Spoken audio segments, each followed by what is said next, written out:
হাসছো কেন? আমারই তো মাইন্ড চেঞ্জ করতে বাধাটা কোথায়?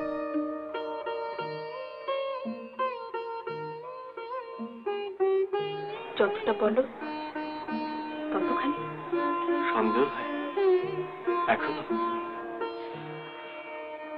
আমার আর একটা অস্ত্র আছে, সেটা চোখে দেখা যায় না। কি? মগজ অস্ত্র। বলো, প্রতিজ্ঞা করো তুমি এখান থেকে যাবে না। সবটা বড় রুটলেস করো না।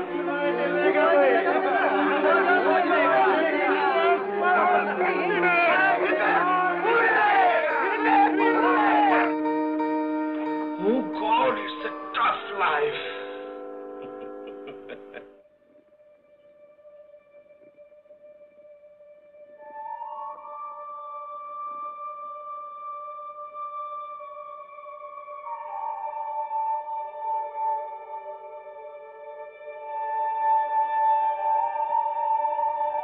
যেদিন শেষ পৃষ্ঠার শেষ ছত্রে উপসংহার লিখিয়া দিব, সেদিন এখন কোথায়?